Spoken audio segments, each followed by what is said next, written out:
Informe especial. Una inédita experiencia revolucionaria y socialista en democracia zozobra en el sur del mundo. Atentados y una economía reventada por la escasez del mercado negro y los acaparamientos. Una potencia extranjera provee fondos a opositores. Un presidente acorralado en la crisis, tironeado por contradictorias demandas de negociación y de avanzar sin transar. Y en Valparaíso se incuban poderosas fuerzas que acabarán con una agonizante democracia.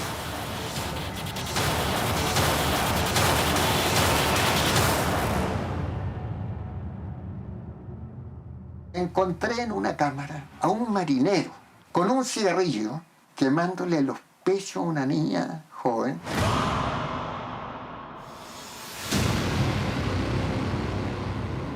Se celebran 200 años de la creación de la Marina de Guerra de Chile. Tiempo de banderas junto al mar, marchas y evocaciones heroicas.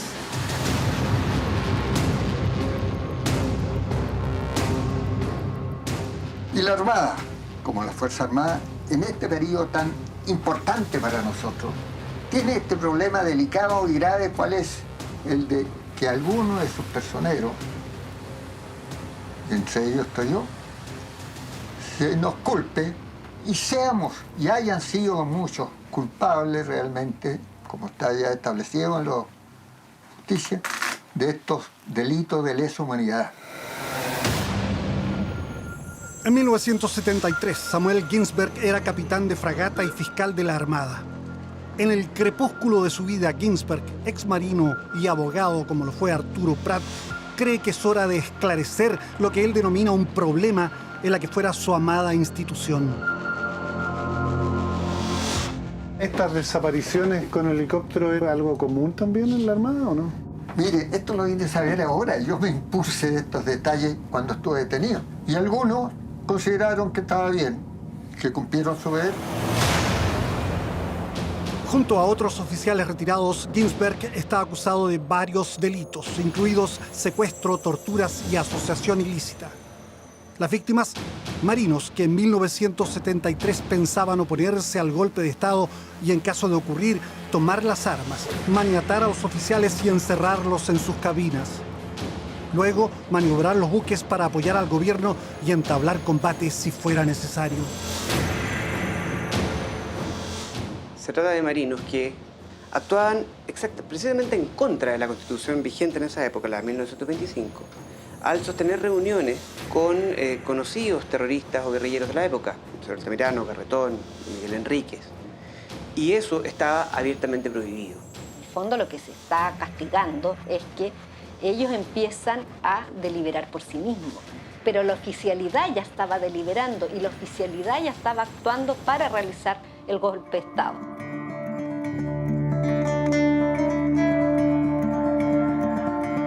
Valparaíso, puerto principal que en 1973 estaba en discordia. Desatadas pasiones políticas hacían que unos exigieran acelerar el tranco revolucionario y otros anunciaran que Yakarta ya viene. Ominosa referencia a un golpe militar en Indonesia donde fueron masacrados cientos de miles de comunistas. Bueno, Valparaíso, como todo Chile, era una ciudad dividida, una ciudad polarizada. La sociedad porteña estaba dividida a nivel familiar, a nivel de los liceos, de los colegios, de las universidades. Compañero Salvador Allende Gómez.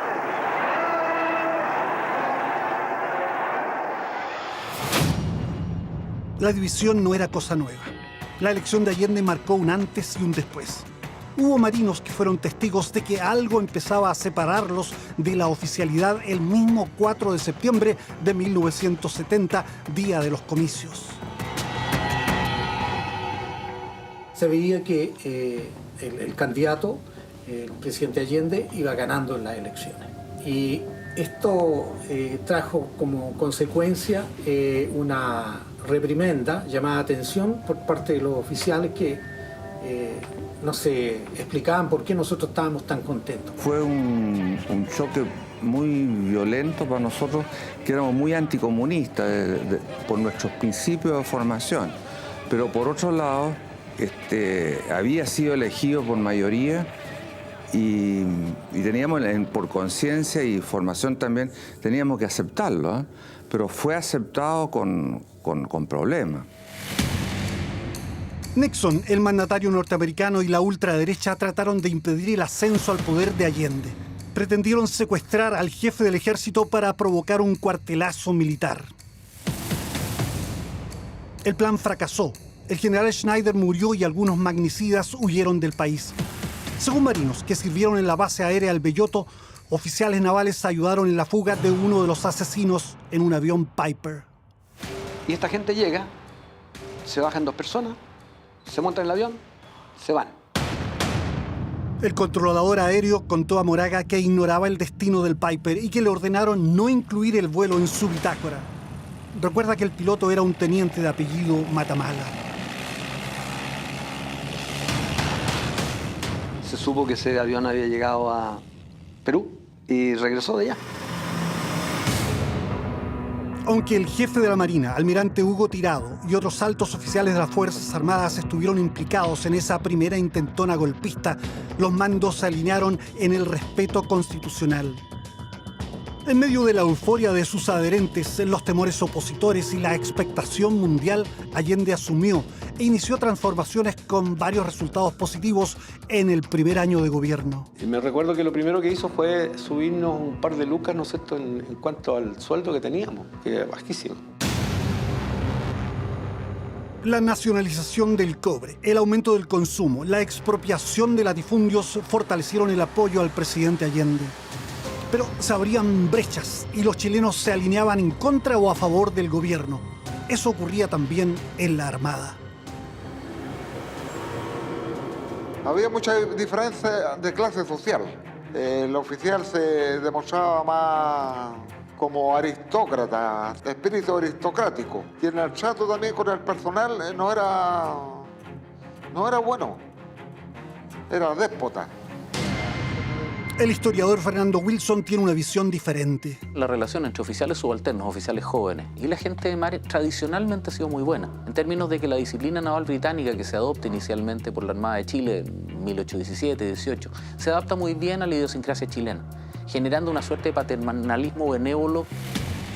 Ricardo Tobar no encontraba benévolos a los oficiales, para él eran clasistas. Veía en la oficialidad un arribismo, un separatismo, digamos, con respecto a la oficialidad y la gente de mar, que así nos llamaba, digamos, de menor rango, era odioso. Una diferenciación de clase en que la tropa tiene que obedecer todas las órdenes, incluso las peores. O sea, son ejércitos que en ciertos casos están preparados también para guerra civil. A la escuela de grumetes ingresaban niños con 14 y 15 años. Por entonces se los podía castigar con chicotes, varillas y chocolitos. Víctor López no olvida cuando su equipo de remo perdió una competencia. Nos hicieron bajarnos pantalones y nos golpearon con esa tabla que le decían el chocolito y nos rompieron las nalgas a tal extremo que días posteriores, las semanas posteriores, tuvimos varios días tomando clase de pie porque no nos podíamos sentar. En la operación UNITAS, los marinos notaban una relación más horizontal entre oficiales y suboficiales estadounidenses. Los norteamericanos eran más afines a su personal. En cambio, que uno saliera con un oficial de acá de Chile, ni siquiera soñarlo. Teníamos comedores separados, no, teníamos, por ejemplo, ellos tenían camarote o dormitorios, ¿no es cierto?, para cada uno, y nosotros teníamos una barraca, digamos, donde entraban 100 personas. A fines de 1971, Fidel Castro visitó el país, en una gira que terminó siendo incómoda para sus anfitriones. Navegó en un buque de guerra recibiendo la delicada atención de la Armada. Lo que ocurría antes era claramente un malestar formal, organizado, que se manifiesta muy intensamente desde la visita muy extendida, más de 20 días, de Fidel Castro, quien genera de alguna manera una percepción de antes y después bastante potente. Por entonces se mantenía la formalidad entre Allende y los líderes de la Marina. Pudimos observar que existían otro tipo de armadas, otro tipo de relaciones al interior de las Fuerzas Armadas, en particular de la Marina.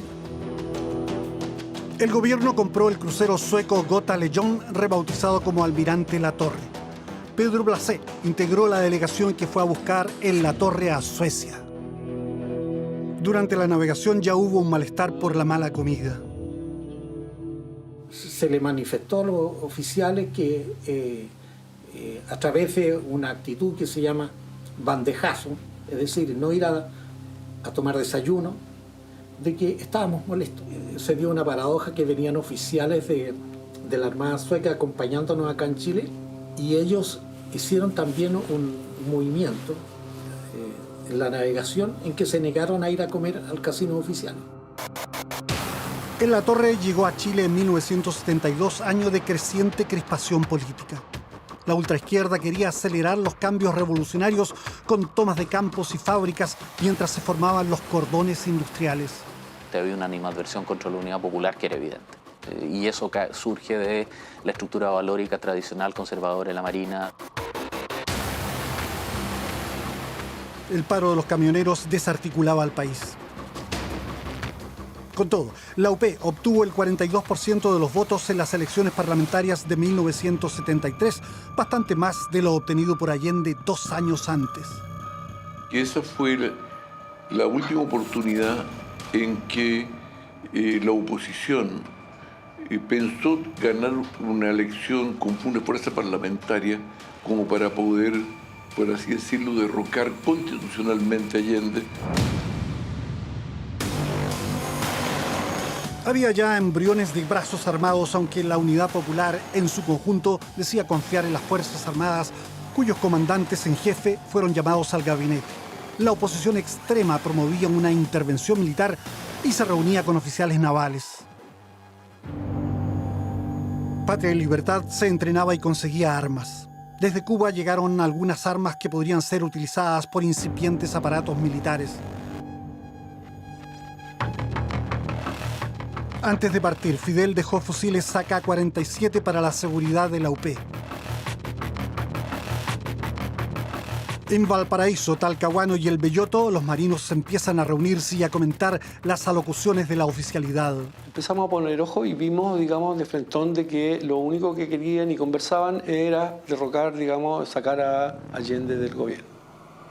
Hasta que un día nos pusimos de acuerdo y empezamos a hacer reuniones. Entonces, ese grupo se fue aumentando y abarcaban prácticamente casi todas las reparticiones de las Fuerzas Armadas. O sea, era una cosa absolutamente, yo podría decir, como espontánea. Para evitar filtraciones usaron el sistema de compartimientos estancos y el secreto. Éramos como 5 o 6 personas que formábamos un grupo, pero que estábamos desconectados de los otros 5 o 6 que formaban otro grupo, es lo que llaman células. La gente de mar que apoyaba al gobierno discutía sus opciones. ¿Deberían esperar que los almirantes desataran el golpe contra Allende o anticiparse y tomar los buques y bases navales? ¿Qué pasaría si llegaran a enfrentarse con los golpistas? El sargento Juan Cárdenas proponía tomar la iniciativa. El tomar la iniciativa, como quien dice, ya hoy día nosotros nos tomamos los buques, significa ponernos al margen de la ley. ¿Y qué va a suceder frente al gobierno del presidente? En cambio, la otra posición, dentro de la cual yo me adscribía, que frente a una acción, ¿ya?, de golpista, de sacar, pretender sacar los buques, qué sé yo, ahí nosotros actuamos.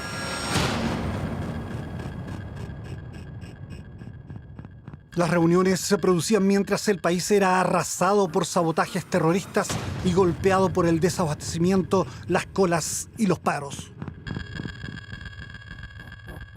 Si Patria y Libertad, hay testimonios, tenía muy poca capacidad, o sea, no era gran cosa, era prácticamente la Armada que alentó esa campaña de sabotaje. Oficiales jóvenes que quizás en algún momento pueden haber ayudado a, no sé, enseñarle a alguien cómo usar un revólver o alguna acción menor. Pero de ahí a intervenir activamente, por ejemplo, en extraer armamento, munición, un acto así no habría pasado desapercibido. digamos, el último año y medio del gobierno de Allende, los últimos 3 meses, hubo más de 1000 atentados terroristas. El espectro de una violencia generalizada cruza el país. Se proclamaba un no a la guerra civil, pero había grupos armados y las tomas no se detenían. El 29 de junio del 73 hubo un intento de golpe de Estado encabezado por un coronel y patrocinado por Patria y Libertad. La cosa se empieza a hacer como más cristalizada en términos de generar algún tipo de red, pero muy básica, y a partir del tema del 29 de junio. La situación es controlada por el general Prats. El proyecto nacionalista para algunos y fascista para otros fracasa. Los líderes de Patria y Libertad se asilan o son encarcelados. Nos llamaron a todos a cubierta después que fracasó y los oficiales nos decían ya la próxima vez no vamos a fracasar. Pocos oficiales dudaban, pero se guardaban sus opiniones legalistas. Yo no estaba de acuerdo con el golpe. Investigué, a veces habían unas, digamos, reuniones políticas para ver si eran tan malos estos comunistas. Encontraba que era una estupidez no resolver esto en una forma racional. La tendencia anti-UP en la Armada era abrumadora y el jefe de la primera zona naval, almirante José Toribio Merino, fungía ya como el real jefe de la Armada. El principal golpista de Chile parecía encarnar el sentimiento y la rabia de muchos oficiales. Estaba al final de este proceso del gobierno de Allende. Estaba tan decepcionado, estaba tan desesperado, era tan incapaz de ver un futuro para mis hijos, para mi familia, para un desarrollo nacional. Habían unos letreros que llamaban a la subversión de la gente, que se pegaban en las calles, etc. Era una situación tan tensional que yo dije, mire, si esta cuestión si seguimos así, yo pesco un fusil, me voy al cerro y voy a ir a matar a comunistas, para decirlo francamente. El golpe en serio no pasaba por los mandos medios ni por exaltados militantes de Patria y Libertad. Tenía que ver con empresarios, almirantes y generales que no estuvieron en el tanquetazo. Contactos míos a nivel capitanes de navío y posteriormente almirantes comenzaron por ahí por marzo, abril del 73 y fueron las primeras veces que yo tuve contactos personales con ellos. Eso ya era definitivamente... Aquí había que iniciar un montaje de un golpe de Estado. Los marinos antigolpistas pensaron que ellos podrían tener la clave para frenar el golpe. ¿De qué conversamos? Mira, de las experiencias que habían existido a nivel mundial en otra época, qué sé yo, de cómo se habían enfrentado a este tipo de situaciones. Las insurrecciones en la Armada no han sido infrecuentes en la historia de Chile. En 1931 los marinos se sublevaron demandando mejor trato y reformas sociales. Se apoderaron de 27 buques, incluido el acorazado Almirante Latorre. Detuvieron oficiales encerrándolos en sus dormitorios. Manejaron la escuadra y navegaron desde Talcahuano a Coquimbo. Combinados a rendirse y bombardeados por la aviación, finalmente se rindieron, pero la gente de mar no olvidaba esa revolución de la marinería. Los que manipulan los buques para la navegación, las comunicaciones, la artillería, todo, es la tropa. Los oficiales son los que dan la orden nomás. Nosotros lo que pensábamos hacer era tomarnos la armada, digamos, por lo último los buques y las reparticiones donde hubiesen oficiales. Apresar a los oficiales, maniatarlos, qué sé yo, encerrarlos. Habríamos tenido que usar claves para no ser interceptados. Teníamos acceso directo nosotros a la sala de armamento. También pensábamos en que podía llegar un momento en que el presidente escuchara nuestras acusaciones. La que nos contaron que era la estrategia era llegar en la noche, eliminar a los oficiales y forzar a la guardia con una actitud potente y fuerte, porque está decidido, zarpar con los buques de Valparaíso y bombardear la población de Salinas. Ese fue parte del discurso y de la campaña del terror que ellos generaron para crear el espíritu de cuerpo y el odio. Pero los suboficiales también asumieron que el conflicto social y político podía escalar a una guerra civil. Si nos atacan la aviación o si no, y si hay una guerra civil, indudablemente las condiciones cambiaban. Pero no era que fuera un plan de bombardear la Escuela Naval o bombardear Valparaíso. Para los marinos, el golpismo en la Armada debía ser enfrentado. Decidieron informar al gobierno y a los partidos de izquierda. A mí un día X me llega de la gente del Mapu Valparaíso que había un grupo de suboficiales de la Marina que querían hacerle llegar un mensaje al presidente Allende. Me acuerdo que fue una reunión en una casa que estaba en la zona de recreo. A los 29 años, Óscar Guillermo Garretón era el jefe del MAPU, Partido de la Unidad Popular. Él escuchó a los marinos. Querían hacer llegar al presidente su apreciación de que se estaba preparando un golpe en la Marina y esto lo fundaban muy detenidamente con declaraciones que habían escuchado en arengas y en discursos y en opiniones, digamos, de oficiales. Los marinos estaban inquietos frente a lo que consideraban pasividad del gobierno. Plantearon de que ellos tenían una respuesta que creían que no era, como se dijo, matar a los oficiales o bombardear la zona de las Salinas donde vivía la oficialidad, sino que querían tomarse los barcos para impedir que hubiera un golpe. Yo les dije que me parecía una locura. Volví a Santiago, le informé al presidente de lo que me han dicho. Algo similar expuso el jefe socialista Carlos Altamirano, con quien se reunieron después. Habría sido un movimiento de fuerza nomás para demostrar un desacuerdo que teníamos nosotros como suboficiales. En la marinería hubo también una minoritaria postura más temeraria y un emisario se conectó con Miguel Enríquez del MIR, quien pareció más receptivo a las propuestas. Nosotros teníamos uno el que llevaba nuestra cabeza. Él lo teníamos como nuestro jefe, digamos, y él nos daba las instrucciones y se llamaba, porque falleció, Nelson Bravo, un cabo de mayor grado que yo. Quiero decirlo y nunca lo he negado cuando me han entrevistado, él era del MIR. Pero la inteligencia naval estaba tras los marinos antigolpistas y en agosto los arrestos se multiplicaron.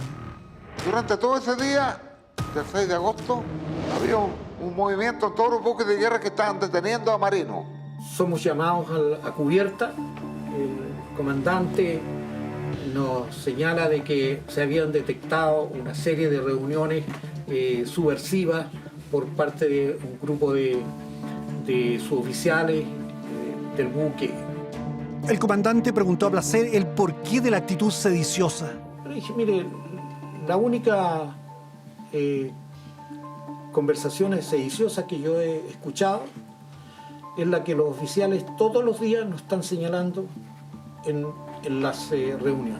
Y él me señala, mire, si usted no habla ahora, lo va a pasar muy mal. Se lo advierto, lo va a pasar muy mal.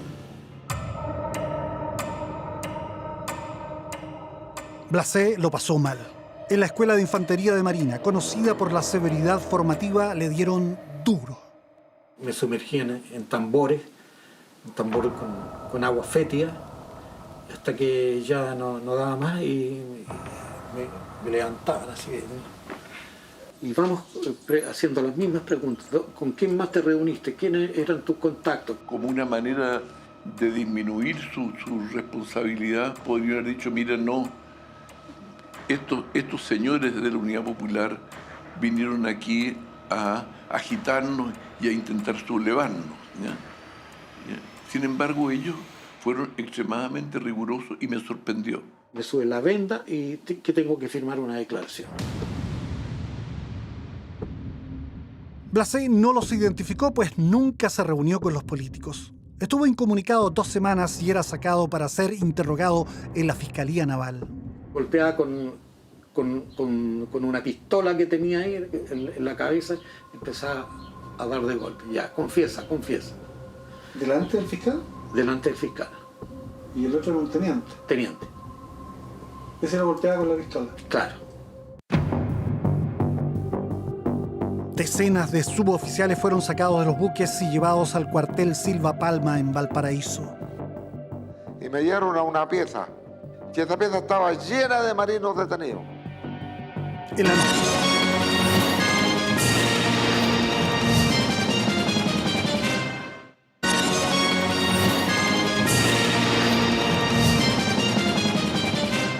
Me hicieron sacar toda la ropa y tenían una pileta de agua y ahí me tiraron y me hicieron zambullir ahí y me empezaron a pegar patadas por todo el cuerpo. Ahí prácticamente casi me mataron. En la piscina, que le digo yo, estaba con caca. Se veía ahí los excrementos flotando. ¿Y tuvo que comer eso? Claro, tuve que comer.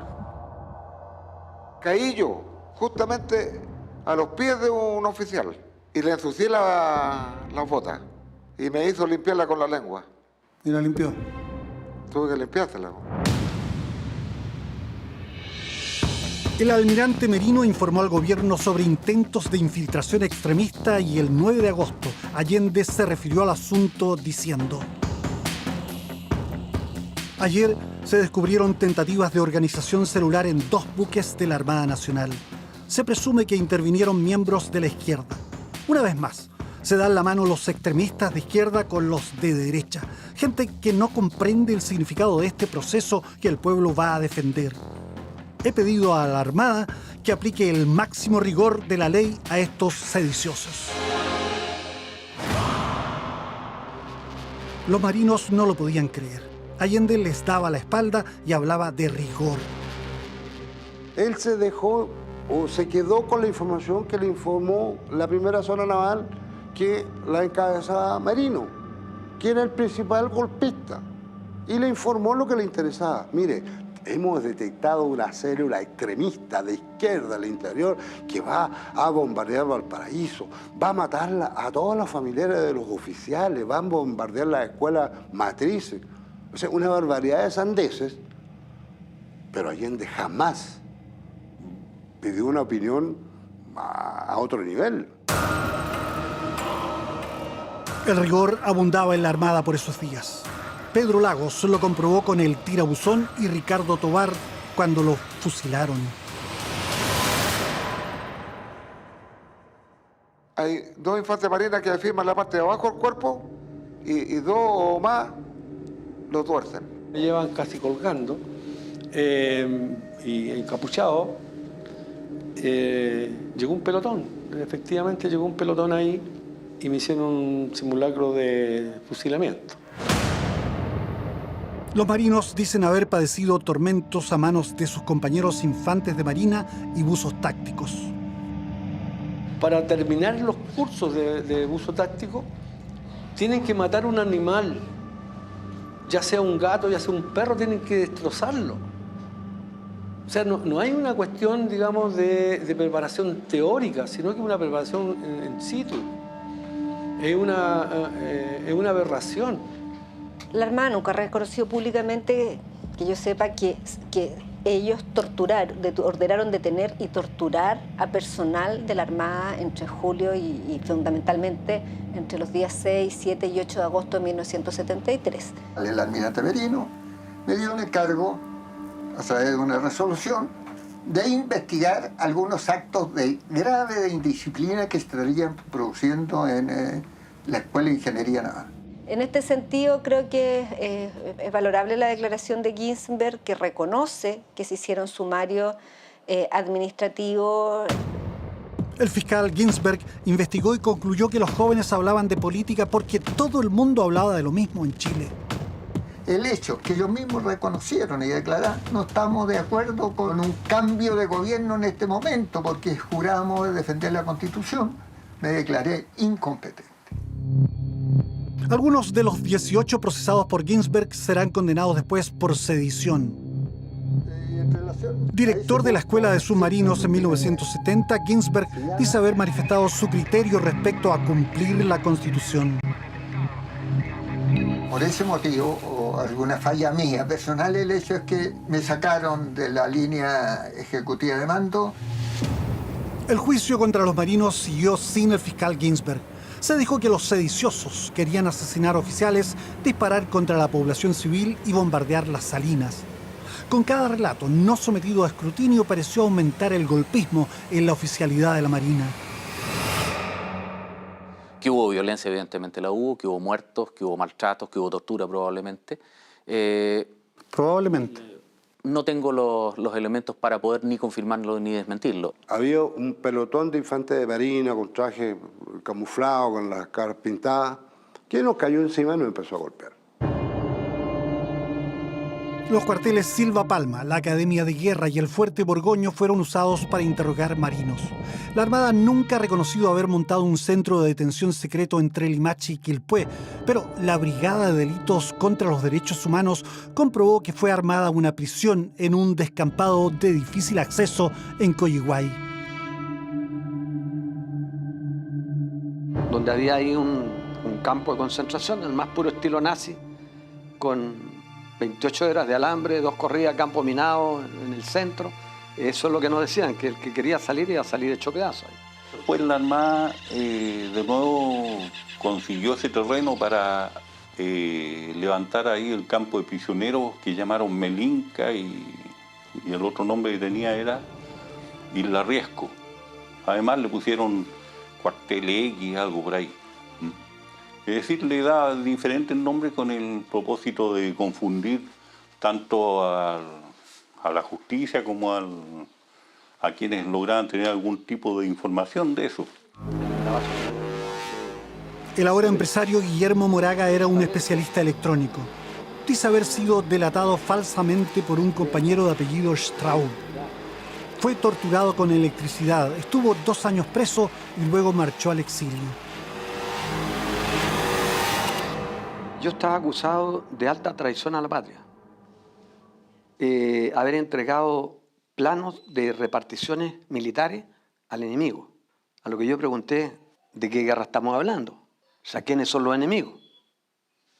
Yo, para empezar, nunca tuve ninguna conexión con ningún político. Pero una guerra sui generis venía. Septiembre se presentó con nubarrones en Valparaíso y el fiscal naval, capitán de fragata Samuel Ginsberg, supo lo que la mayoría de sus compañeros oficiales ya sabían.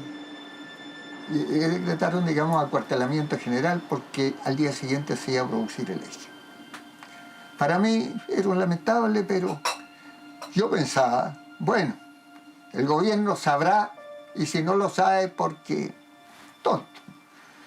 Y si lo otro lo van a hacer, lo encontraba excesivo, pero sabía qué hacer. Yo estaba en la Armada y tenía que cumplir orden.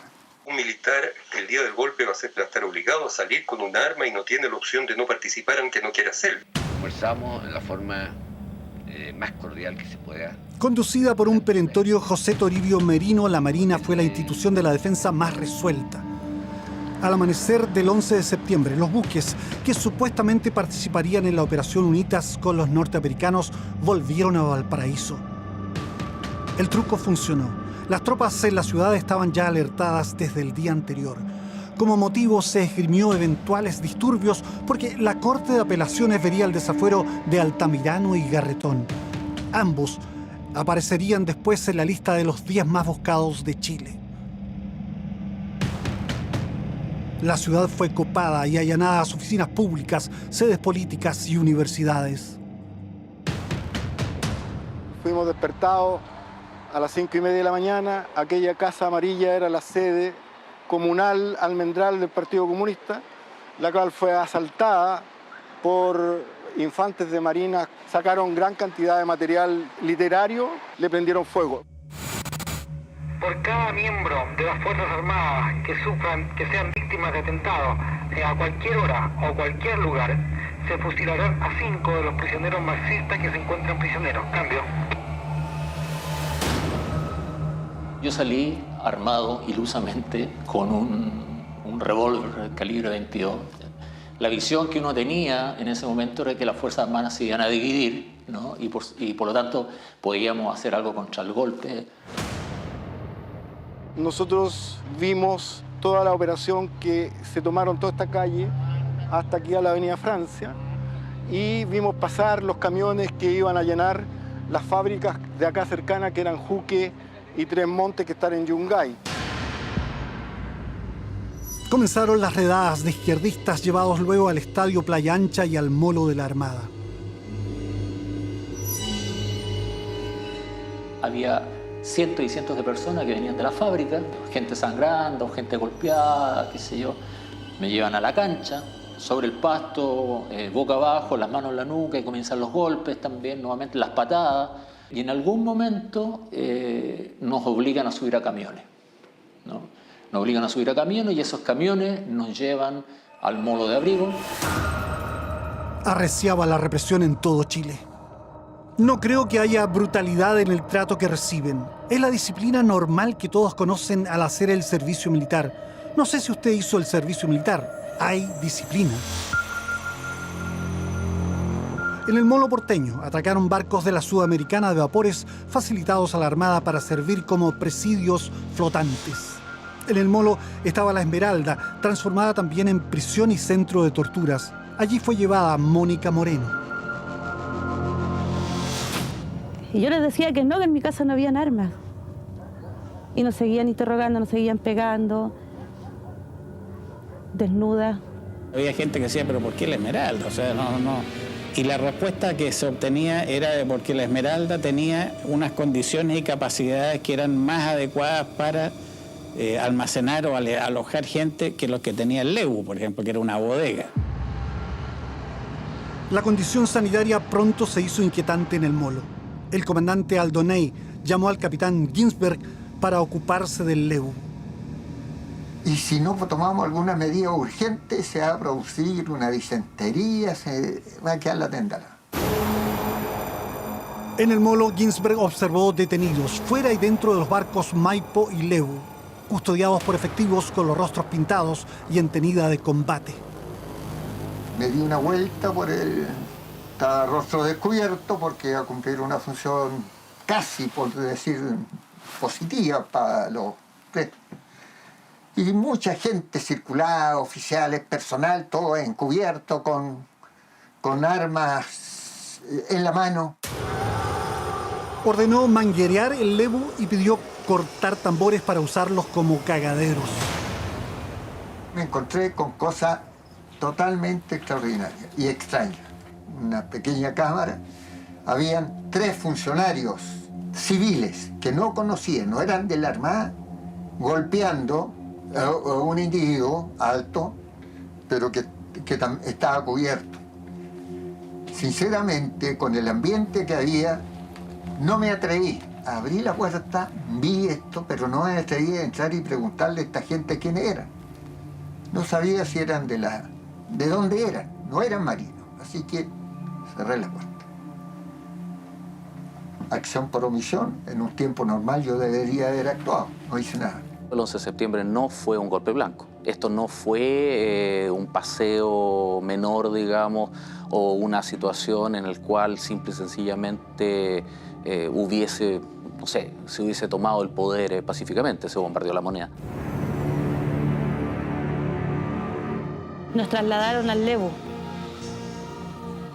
y había mucha gente detenida. Uno escuchaba gritos de los interrogatorios de los hombres, cuando iba subiendo, cuando iba entrando, o cuando había algún silencio. Seguí dando vueltas y encontré en una cámara a un marinero que había trabajado en mi oficina y que lo había visto desaparecer hacía tiempo, con un cigarrillo, quemándole los pechos a una niña joven. Estaba quemándolo, no sé si estaba recién partiendo o un poco antes, pero lo vi en eso y lo hice parar. ¿Y no era oficial? Un marinero escribiente, pero no recuerdo su nombre. En principio, veía yo también que no iba a hacer nada. ¿Quién le iba a comunicar de esto? ¿Qué sanción le iba a dar? Ahí quedó, un hecho. Por eso estaré aquí, por omisión, Pero en fin, el ambiente era ese. Ginsberg estuvo también en La Esmeralda. No había nadie torturando, pero sí que tenía prisioneros en La Esmeralda. Escuché un disparo que no supe si era de afuera, de adentro, pero dentro de esta batahola general que había, no me extrañó, porque todos andaban con su arma. La inteligencia naval quería ubicar armas que pudieran estar en poder de los llamados subversivos. Morelia tenía 17 años cuando un pelotón llegó a su casa. Trajinaron la casa, dieron vuelta las cosas, buscando armas.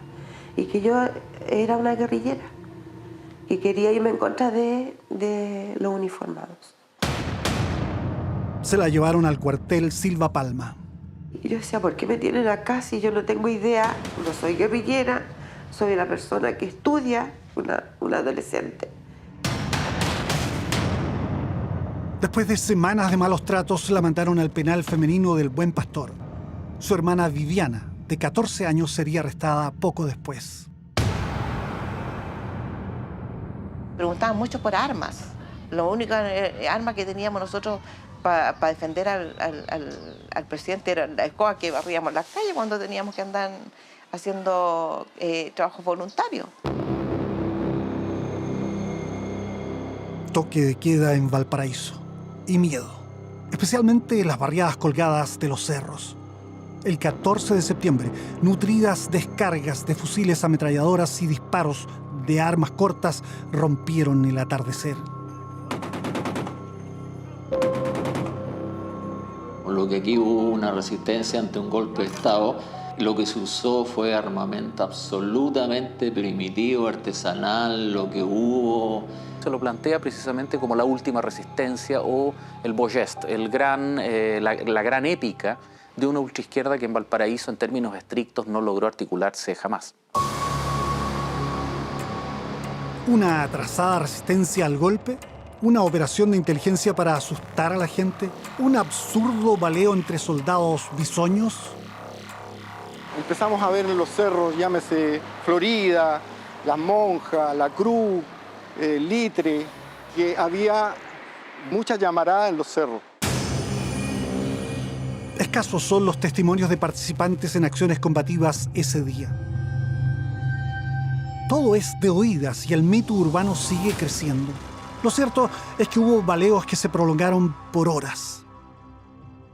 Había fuego desde los cerros de bajo calibre, pero en el plan se sentía fuego cruzado de alto calibre, principalmente metralleta. Era ensordecedor el ruido de las balas que se cruzaban. El Mercurio publicó este titular: ataques suicidas en la ciudad y solo un civil muerto que habría sido fusilado en la calle. Aunque no participó en los hechos, el sociólogo Tito Tricot dice tener antecedentes respecto de lo ocurrido. Se planificaron algunas acciones para hostigar, atacar a la comisaría de Playa Ancha, en la calle Aguayo, al regimiento Maipo, acá en Playa Ancha también, a la escuela naval. En este edificio, que todavía muestra los boquetes de los impactos de grueso calibre, funcionaba la Escuela de Medicina de la Universidad de Chile. Vinieron a llenar de la Escuela Naval. Rompieron vidrio, rompieron puertas porque no había llave, no había nada. La escuela está ubicada entre el Deportivo Playa Ancha, donde se habían instalado efectivos del Regimiento de San Felipe, y la Escuela Naval. Vargas dice que un movimiento del cortinaje de una ventana rota hizo pensar a un soldado que un extremista merodeaba en el edificio y efectuó disparos. Los soldados en el Deportivo supusieron que los atacaban y barrieron con sus ametralladoras la Escuela de Medicina.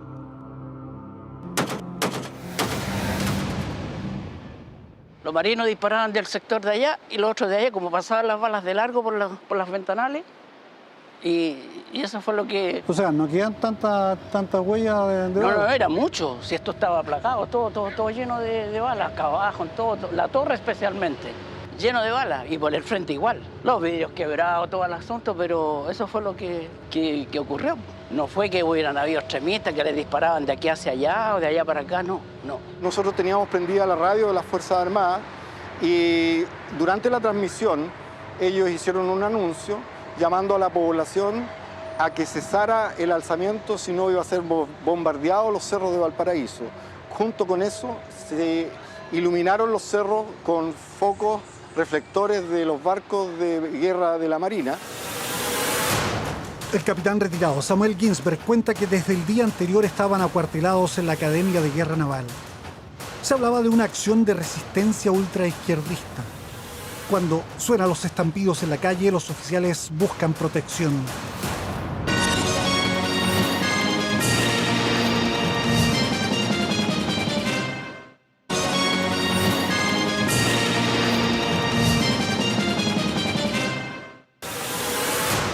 El capitán retirado Samuel Ginsberg cuenta que desde el día anterior estaban acuartelados en la Academia de Guerra Naval. Se hablaba de una acción de resistencia ultraizquierdista. Cuando suenan los estampidos en la calle, los oficiales buscan protección. Me boto al suelo y de repente el comandante Aldonegui dijo: alto, alto el fuego. Llevamos ya 15 minutos en tiroteo, no se ha quebrado ningún vidrio, somos nosotros los que estamos disparando para afuera. De tal modo que no hubo baja ahí en ese momento. 14. Pero en el resto de Valparaíso, en todos los cerros, se escuchó ráfagas de tiro por banda y banda, una que era a la otra, etcétera, etcétera.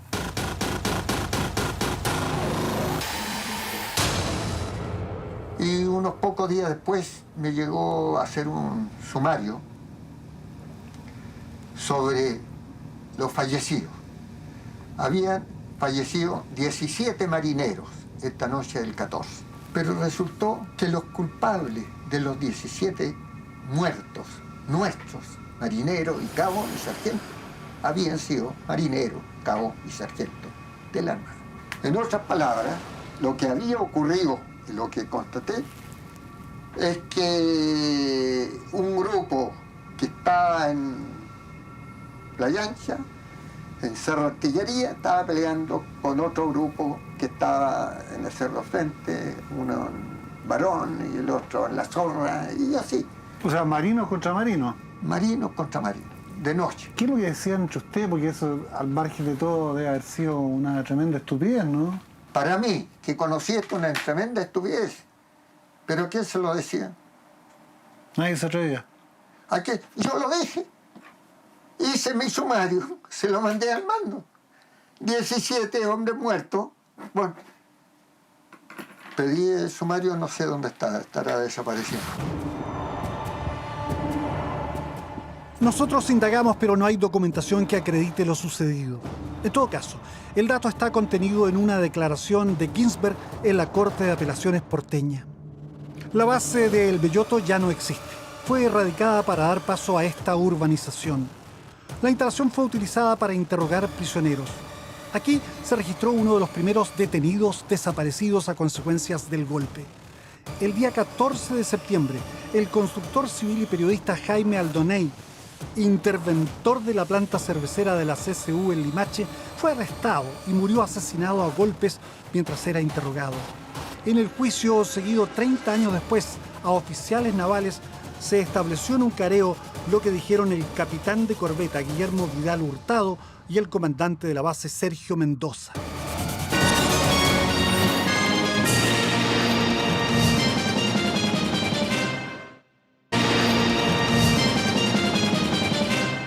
Seguido 30 años después a oficiales navales, se estableció en un careo lo que dijeron el capitán de corbeta Guillermo Vidal Hurtado y el comandante de la base Sergio Mendoza.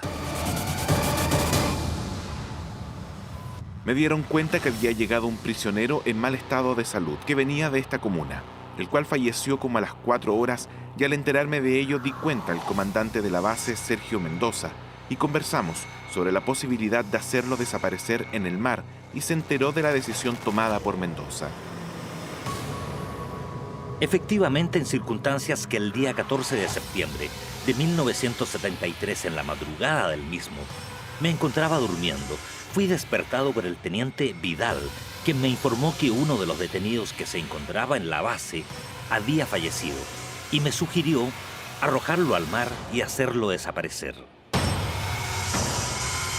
De Aldoney nunca más se supo.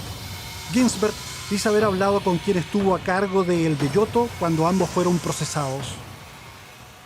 Entonces dice, de repente yo era comandante en tal parte en El Belloto, se murió Perico de los Palotes. Pucha, la cuestión, ¿qué? Bueno, prepara el helicóptero HI-204 y despáchalo que cumpla su misión. Pero, ¿alguien te dio la orden directa? No. Lo hice yo porque hay que hacerlo. Ay, perdón. ¿Usted dice el helicóptero de ir a arrojar un cuerpo al mar? Un cuerpo de una persona que se había muerto en un interrogatorio. ¿Y esto lo confesaste? Sí, lo confesé. ¿Estas desapariciones con helicóptero fue algo común también en la Armada o no? Mire, esto lo vine a saber ahora. Yo me impuse de estos detalles cuando estuve detenido. Y algunos consideraron que estaba bien, que cumplieron su deber. Junto a otros oficiales ya ancianos como él, el capitán de fragata en retiro, abogado y ex fiscal naval Samuel Ginsberg está siendo procesado en Valparaíso en un juicio que se prolonga por más de 10 años y que él cree debiera pasar a la nueva justicia penal porque la considera más rápida. Yo, como le digo, me siento tranquilo con conciencia. Vamos a ver lo que va a decir la justicia en definitiva. Los marinos antigolpistas sufrieron tortura, cárcel y exilio. Óscar Guillermo Garretón regresó del exilio y solo en 1993 la Corte Suprema dictaminó que no hizo sedición. Si no somos capaces de construir un país para todos, la verdad que terminamos construyendo un país para ninguno. Así que yo le digo, o sea, aprendamos a convivir, aprendamos a tener tolerancia y a encontrar bueno la diversidad de Chile y no un motivo para estar odiando a otro. Los marinos esperan que la Armada reconozca final y formalmente que los torturó mientras estuvieron detenidos por defender la Constitución y oponerse al golpe. Una pregunta difícil que aún espera respuesta es la siguiente. ¿Un militar está obligado a cumplir órdenes aunque éstas impliquen violar los derechos humanos o perpetrar un golpe de Estado? Valparaíso, una imborrable memoria entre los cerros y el mar.